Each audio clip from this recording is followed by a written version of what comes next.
에베소서 4장 1절부터 3절까지 우리 다 같이 읽겠습니다.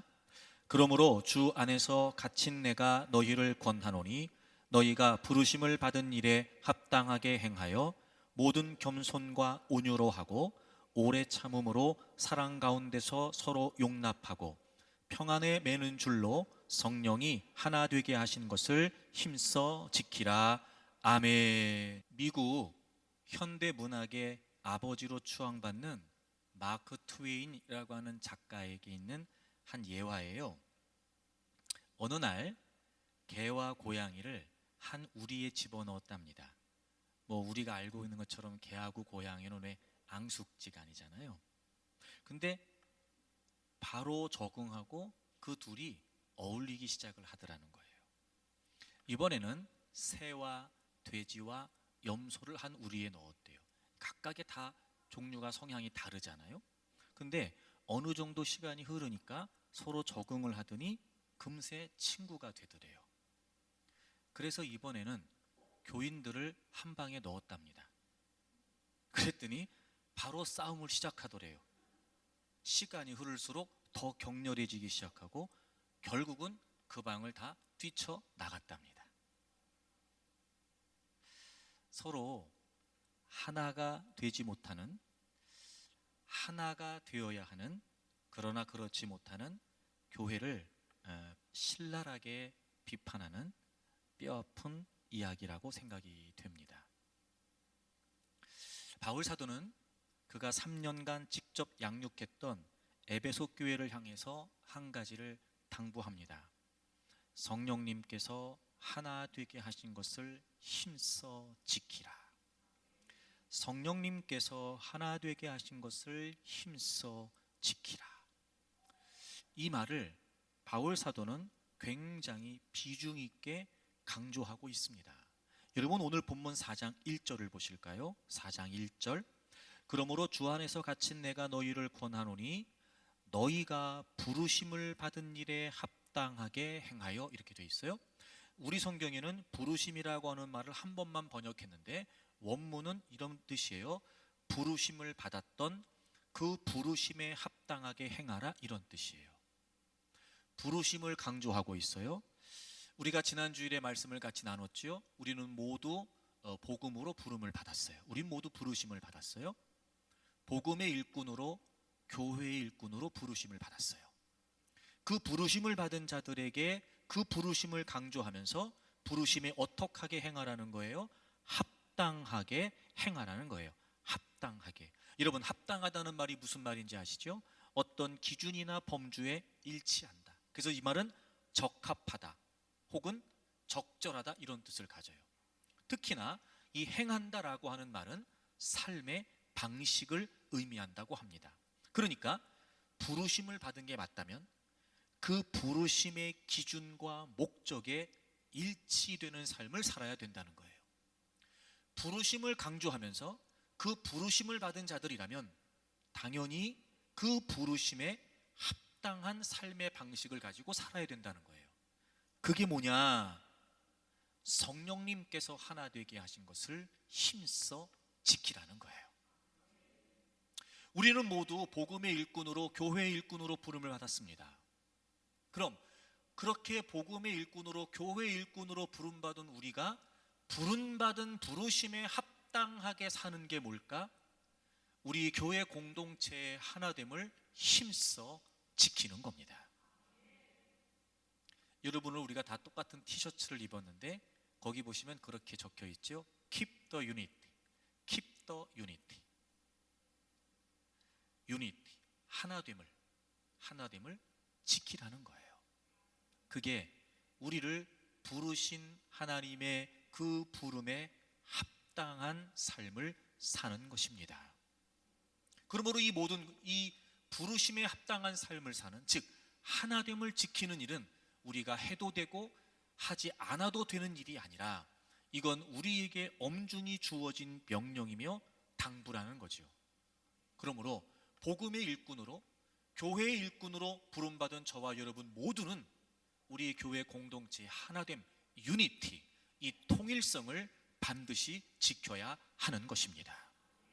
그리고 바울은 그 하나됨을 지키라고 명령하면서 그 하나됨을 지킬 수 있는 비밀 또한 오늘 본문을 통해 우리에게 가르치고 있습니다. 우리는 어떻게 하나됨을 지킬 수 있을까요? 우리는 어떻게 하나됨을 지켜갈 수 있을까요? 가장 첫째는 뭐냐면 그 하나됨의 근거를 확인하는 겁니다. 다시 말하면 우리가 왜 하나냐는 거예요. 왜 하나냐? 도대체 뭐 때문에 우리가 하나냐는 거예요. 나는 당신과 다릅니다. 혹은 나는 당신과 하나가 될 생각이 없습니다. 아무리 생각해도 우리는 하나가 될 수 없는 배경과 상황과 형편을 가지고 있습니다. 그런데 그럼에도 불구하고 우리가 왜 하나됨을 지켜야 하냐는 거예요. 도대체 우리가 하나됨의 근거가 무엇이냐는 거죠. 오늘 성경은 그것을 우리에게 7가지의 근거를 통해서 가르칩니다. 하나됨의 근거 7가지. 자, 여러분 4절부터 보겠습니다. 4절부터 하나 되게 하신 것을 힘써 지키라 이렇게 이야기하고, 4절 몸이 하나이요. 첫째 한 몸, 둘째 성령도 한 분이시다. 한 성령. 셋째 이와 같이 너희가 부르심의 한 소망 안에서, 우리가 한 소망 안에서 부르심을 받았다. 한 소망. 5절 주도 한 분이시요 한 주님. 믿음도 하나요 한 믿음. 침례도 하나요 한 침례. 6가지 했어요. 6절 하나님도 한 분이시니 곧 만유의 아버지시라. 한 하나님. 아하, 우리가 하나됨을 힘써 지켜야 돼요. 그럼 우리의 하나됨의 이유가 뭐길래 우리가 그걸 지켜야 되냔 말이에요. 7가지. 한 몸, 한 성령, 한 소망, 한 주님, 한 믿음, 한 침례, 한 하나님. 이렇게 7가지의 근거를 통해 우리가 하나됨이 되었으니까 하나됨을 지키라 라고 명령하고 있는 거예요. 다시 말하면 이 7가지 근거를 통해 우리는 하나됨을 지킬 이유가 충분하다는 겁니다. 사랑하는 교회 여러분, 42주년을 맞은 오늘 우리가 한 가지를 결심했으면 좋겠습니다. 우리를 교회 공동체의 지체로 불러주신 그 주님의 부르심에 합당하게 우리의 하나됨을 지킬 수 있기를 바랍니다. 먼저 그럼 한 몸이라는 건 뭘까? 여러분 한 몸, 여러분 뭐 떠오르는 거 없으세요? 떠오르는 거 한 몸. 여러분 구원은 개인적으로 받습니다. 하지만 구원받은 모든 성도들, 부름받은 모든 성도들은 바로 주님의 몸된 교회의 지체로 소속이 되게 돼 있어요. 여기서 한 몸이라는 것은 바로 그리스도의 몸, 각각의 지체들이 모여서 이루는 바로 그리스도의 몸. 여러분 주님의 몸은 하나이지요. 하나이지요. 바로 교회를 의미합니다. 그러므로 우리는 하나가 되었습니다. 두 번째, 한 성령. 여러분 한 성령. 우리가 예수 그리스도를 믿으면 모두 우리 안에 성령님이 거하십니다. 여러분 저도 예수님을 믿고 여러분도 예수님을 믿으세요. 그렇죠? 제 안에 거하시는 성령과 여러분 안에 거하시는 성령은 다른 분일까요? 같은 분일까요? 같은 분이세요. 그러니까 우리 안에 거하시는 성령님은 같은 분이세요. 즉 모든 그리스도인들에게 있어 공통된 근거가 뭐냐? 한 성령님이 우리 안에 거하신다는 거예요. 그리고 그 성령님께서 우리를 한 몸이 되게 하셨다는 거예요. 한 성령. 그래서 여러분 우리는 하나가 된 것입니다. 그 다음에 부르심의 한 소망 안에서 부르심을 받았다. 우리에게는 동일한 한 가지의 소망이 있다는 거예요. 한 소망. 이건 뭐예요? 바로 영원한 구원, 하나님의 나라를 의미합니다. 여러분 이 땅에 살아가는 모든 그리스도인들에게서 공통된 한 가지 소망, 그건 바로 하나님의 나라지요. 이 한 소망. 그래서 우리는 하나가 된 것입니다. 그 다음에 5절 보세요. 주도 한 분이시요 한 주님. 여러분 이거 너무 중요하죠. 여러분 우리의 구세주, 우리의 구주는 오직 딱 한 분, 예수님이세요. 우리의 유일한 구원자. 우리는 그 한 주님을 믿습니다. 그래서 우리는 하나입니다. 네.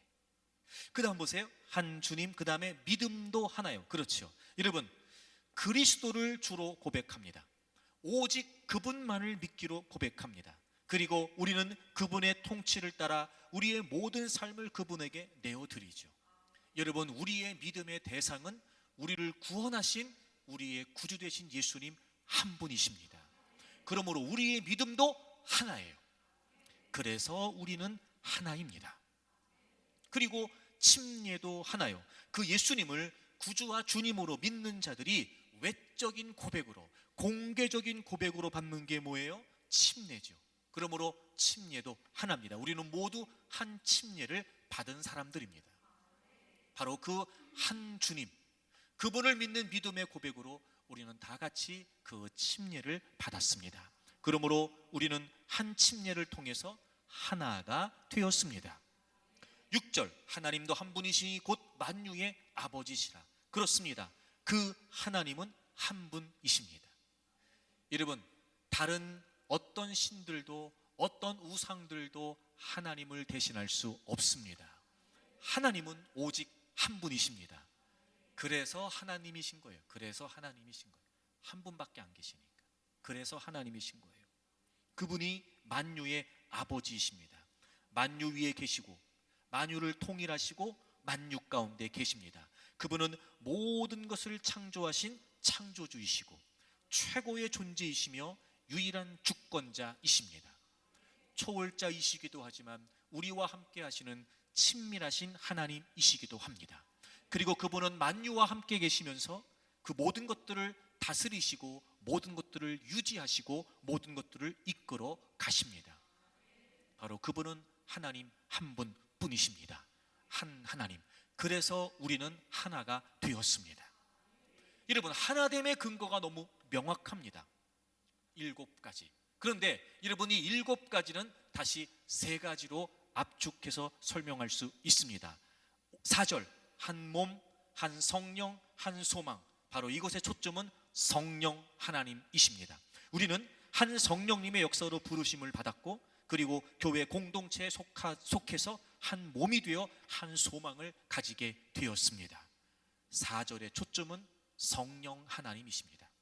그럼 5절의 초점은 또 무엇일까요? 한 주님, 한 믿음, 한 침례. 바로 성자 하나님 예수 그리스도를 의미합니다. 우리는 한 주님을 믿음으로 동일한 믿음을 갖게 되었고, 그 한 믿음을 가진 그리스도인이 된 표시로 동일한 신앙 고백으로 침례를 받았습니다. 바로 5절의 초점은 예수 그리스도 성자 하나님이십니다. 6절은 하나님, 즉 성부 하나님이시지요. 우리는 한 하나님을 믿습니다. 그분은 만유 위에 계시고 만유를 통일하셨고 만유 가운데 계십니다. 만유의 아버지가 되십니다. 즉 우리는 그 하나님을 우리 한 아버지로 모시고 살게 되었습니다. 같은 성령님, 같은 예수님, 같은 하나님, 우리는 그렇게 그 하나님을 믿음으로 하나가 된 것입니다. 그리고 이 3가지, 즉 성령 하나님, 성자 하나님, 성부 하나님은 또 한 가지로 초점을 모을 수 있지요. 바로 하나님이십니다. 예수님이 하나님이시고 성령님이 하나님이시고 또 하나님이 성령님이시고 하나님이 예수님이시고, 그래서 이 3분은 또 궁극적으로 한 분이시죠. 그러므로 여러분, 우리의 하나됨의 근거는 분명합니다. 바로 우리가 한 하나님, 바로 그분을 믿기 때문에 우리는 하나라는 것입니다. 여러분이 너무나 놀라운 신비입니다. 이런 거죠. 하나님의 존재 양식, 즉 성부 하나님, 성자 하나님, 성령 하나님, 이분은 각각 독립적인 분들이십니다. 하지만 그분들은 동일하게 또 완전한 일체를 이루시죠. 그 본질에 있어서는 한 분이십니다. 그것처럼 여러분, 교회 공동체 안에는 각각의 다른 다양한 특성을 가진 지체들이 있습니다. 하지만 그 지체들 또한 우리는 통일성을 갖게 되는 것입니다. 하나님이 그렇게 존재하시듯 3분이시지만 한 분이신 것처럼, 여러분, 우리 교회 공동체는 역시 다양한 많은 배경을 가지고 있는 우리가 존재하지만 그럼에도 불구하고 우리는 이 하나됨의 근거를 통해 우리는 하나의 유기적인 통일성을 가져야 된다는 것입니다. 여러분, 잊으시면 안 됩니다. 우리는 하나입니다. 그럼 여러분, 이 하나됨이 왜 중요할까요? 왜 바울이 이걸 이렇게까지 강조하는 걸까요? 자, 여러분 요한복음 17장을 찾아보겠습니다. 요한복음 17장 21절입니다. 아버지여, 예수님께서 하나님께 기도하시는 내용이에요. 아버지여, 아버지께서 내 안에, 즉 하나님께서 예수님 안에, 내가 아버지 안에, 예수님께서 하나님 안에 있는 것 같이 그들도, 여러분 여기서 그들은 1차적으로는 제자들을 말해요. 그리고 이 요한복음 17장은 우리가 보통 예수님의 대제사장적 중보기도라고 말하죠. 예수 그리스도를 믿는 모든 이들을 향하신 예수님의 중보적 기도를 얘기해요. 그러므로 여기서 그들이라는 건 우리 모두를 말해요. 그리스도인들을 말해요. 그들도 다 뭐가 돼요? 하나가 돼요. 하나가 돼요. 우리 안에 있게 하사, 예수님이 하나님 안에, 하나님이 예수님 안에, 그분이 한 분이신 것처럼 그들도, 예수 그리스도를 믿는 모든 사람들도 하나가 돼요. 그런데 여러분 중요한 게 뭐냐면 하나가 된 게 끝이 아니에요. 하나가 돼요. 우리 안에 있게 하사, 그 다음 보세요. 세상으로 아버지께서 나를 보내신 것을 믿게 하옵소서. 우리가 하나가 됨을 통해 세상이 하나님께서 예수님을 보내셨다는 걸 믿게 하시자는 거예요. 자, 이게 무슨 말이야? 구체적으로 23절 보세요. 23절. 곧 내가 그들 안에 있고 아버지께서 내 안에 계시오. 야, 보세요 여러분, 예수님이 하나님 안에, 하나님이 예수님 안에, 그리고 그분이 우리 안에 계시잖아요. 이렇게 우린 지금 하나란 말이에요. 그렇게 있는 것처럼 그들로 온전함을 이루어 하나가 되게 하려 함은, 하나가 되게 하려 함은 아버지께서 나를 보내신 것과 또 나를 사랑하심 같이 그들도 사랑하신 것을, 그들도 사랑하신 것을 세상으로 알게 하려 함이로다. 여러분 요한복음 3장 16절을 기억하시죠? 하나님이 세상을 이처럼 사랑하사 독생자를 주셨으니 이는 그를 믿는 자마다 멸망치 않고 영생을 얻게 하려 하심이라. 여러분 우리가 왜 하나됨을 지켜야 되나? 왜 하나됨이 중요한가? 여러분 이건 우리의 존재의 근본적인 목적과도 관련이 있습니다. 여러분 이 땅에 교회가 존재하는 이유가 무엇입니까? 하나님이 우리를 복음의 일꾼으로, 그리고 교회 일꾼으로 부르신 이유가 뭐지요? 땅끝까지 하나님의 복음이 증거되는, 모든 민족과 열방이 예수 그리스도를 믿고 하나님께 다가오기를 원하시는, 하나님께 나오기를 원하시는 그 분명한 목적, 하나님은 교회에 기대하고 계시는 겁니다. 그런데 지금 예수님께서 하나님께 기도하세요. 하나님 아버지와 내가 하나가 된 것 같이 그들이 하나가 되게 해 주십시오. 우리가 하나가 되어야 됩니다. 그래서 하나님이 나를, 예수님을 사랑하신 것 같이 하나님께서 세상도 사랑하셔서 나를 보내신 걸 그들이 알게 해 주십시오. 다시 말하면 우리의 하나됨을 통해 세상은 그들을 사랑하셔서 하나님께서 예수님을 보내셨다는 것을 알게 되고 믿게 된다는 거예요. 다시 말하면 교회의 존재의 목적이, 우리의 존재의 목적이 복음이라면 그 복음을, 역사를 감당하기 위해, 그 복음의 사역을 감당하기 위해 필수적인 게 뭐예요? 하나됨이 드러나는 거예요. 만약 하나됨이 드러나지 않는다면, 만약 하나됨이 나타나지 않는다면 우린 우리의 존재의 목적을 잃어버리고 사는 겁니다.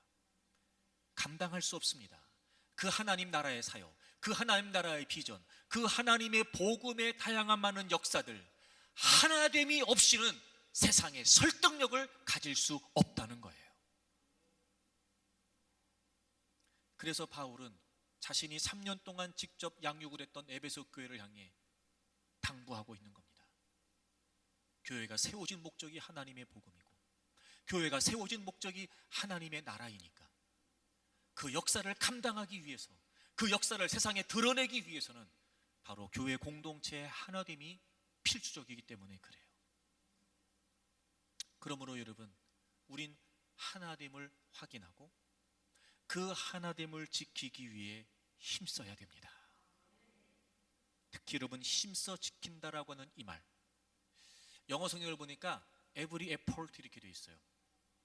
모든 노력을 다하라는 거예요. 모든 노력을, 노력, 수고, 시도, 분투, every effort, 모든 노력을 다해서 하나됨을 힘써 지키래요. 여러분이 힘써라고 하는 단어는요, 책임을 성실하게 실행하는 거예요. 이미 우리는 하나가 됐어요. 그러므로 이제 우리가 모든 노력을 기울여서 어떻게 해야 돼요? 하나됨을 지켜야 돼요.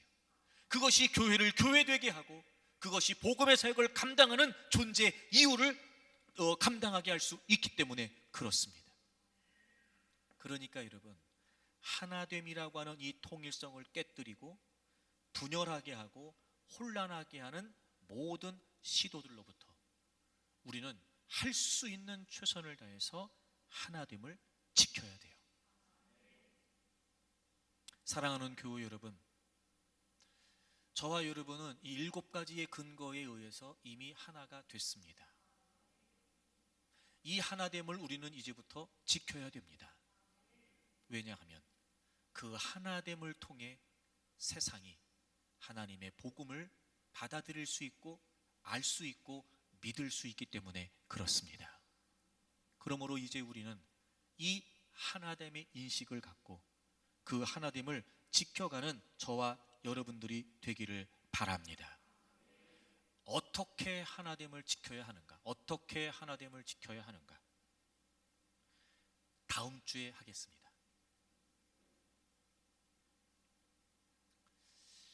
히랍의 자리우커스 왕 때의 이야기라고 그래요. 나라가 번영을 하기 시작을 하고 점점 생활이 윤택해지기 시작하니까 도덕적으로 심각한 타락이 나타나기 시작했다고 합니다. 그래서 왕이 나라의 기강을 바로잡고자 새로운 법령을 제정했어요. 그게 뭐냐면 누구든지 간음을 행하는 사람은 신분의 고하를 막론하고 두 눈을 멀게 하겠다는 것이었습니다. 그렇게 법령이 공포되고 제일 먼저 이 법을 어긴 사람이 잡히게 됐어요. 근데 알고 봤더니 그는 바로 그 자리우커스 왕의 아들이었던 겁니다. 그 사실을 알게 된 왕이었던 이 아버지는 깊은 슬픔에 빠지게 됩니다. 왕으로서 법을 집행하긴 해야 되는데 어찌 아버지로서 다른 사람도 아닌 아들의 눈을 멀게 할 수 있단 말입니까? 만일 그래서 아들을 벌하지 않는다면 사사로운 정 때문에 자신이 먼저 법을 어기는 것이고 당연히 왕의 권위, 나라의 기강은 무너질 게 뻔했습니다. 이렇게 할 수도 저렇게 할 수도 없는 상황에서 왕은 깊은 사색에 잠겼다고 합니다. 그리고 결단을 하고 이렇게 했다고 그래요. 먼저 이 자리우커스 왕이 자신의 한쪽 눈을 찌르고 그리고 그 다음에 아들의 한쪽 눈을 찔러 멀게 했다고 합니다. 이렇게 아들의 죄를 아버지가 나누어 담당하면서 법도 지키고 아들에 대한 사랑도 이뤘다고 합니다. 참 현명하면서도 아름다운 이야기가 아닐 수 없습니다. 듣기만 해도 감동적이라고 느껴집니다. 그런데 여러분, 예수님은 우리의 모든 죄를 다 담당해 주셨습니다. 징벌의 절반은 예수님이 담당하시고 징벌의 절반은 우리에게 담당하게 하지 않으셨습니다. 마치 예수님은 죄를 저지른 우리들의 두 눈은 놔두시고 아무 죄가 없으신 자신의 두 눈을 빼신 것과 같습니다. 그분은 우리가 죽어야 할 십자가에 달리셔서 우리 대신 죄값을 치르셨습니다. 얼마든지 그분은 십자가에서 자신을 구원하실 수 있었으나 우리를 구원하시기 위해 자신을 구원하시지 않았습니다. 그분의 가슴과 등은 채찍에 터졌습니다. 이마는 가시관에 문드러지지요. 손과 발은 못에 박혀 찢어졌고 옆구리는 창에 찔려 마지막 피, 물 한 방울까지 다 쏟아내셨습니다. 그뿐만이 아니었습니다. 그분은 쓰라린 배신도 경험하셔야 했습니다. 종려나무 가지를 흔들고 호산나를 외치면서 열광했던 유대인들이 돌변하게 됩니다. 강도였던 바라바를 풀어주고 예수님을 십자가에 못 박으라고 외치지요. 사랑했던 제자의 손에 의해서 예수님은 팔려 가십니다. 죽도록 따르겠다는 제자들도 다 주님을 버렸습니다. 수제자였던 베드로는 배신하고 저주하고 떠났습니다. 그리고 그분에게 가장 큰 아픔은 영원 전부터 한 번도 끊어짐이 없이 교제해왔던 성부 하나님과의 관계가 단절된 겁니다. 마지막 순간 성부 하나님은 고개를 돌리십니다. 오죽했으면 예수님께서 나의 하나님, 나의 하나님, 어찌하여 나를 버리셨습니까? 라고 외치셨을까? 그 단절의 아픔. 그렇게 그분이 찔리심으로 우리가 우리의 허물을 용서받을 수 있었습니다. 그분이 상하심으로 우리의 죄악이 씻겨질 수 있었습니다. 그분이 징계를 받으셨기 때문에 우리가 평안을 누릴 수 있게 되었고, 그분이 채찍에 맞으셨기 때문에 우리가 고침을 받을 수 있었습니다. 주님이 그렇게 우리를 부르셨습니다. 그리고 그분께서 완성하신 구원의 사역을, 그 복음의 사역을 우리에게 맡겨주셨지요. 그리고 주님의 몸된 교회 공동체를 세워주셨습니다. 우리를 복음의 일꾼으로, 교회의 일꾼으로 부르셨습니다. 이제 그 하나됨을 통해 하나님은 그 복음의 역사를 우리를 통해 이루어 가시기를 원하고 계십니다.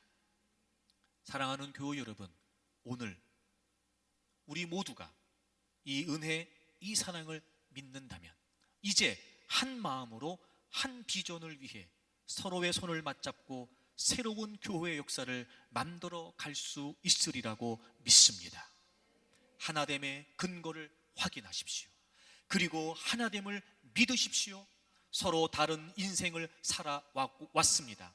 배경이 다르고 환경이 다르고 조건이 다릅니다. 하지만 우리는 한 하나님, 한 예수님, 한 성령을 믿음으로 하나가 되었습니다.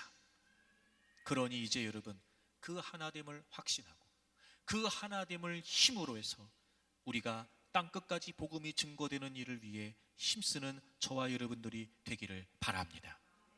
교회 공동체의 하나됨을 확인하고 이제 하나됨을 힘써 지켜 그 하나님의 역사를 감당해가는 우리 모두가 되기를 바랍니다.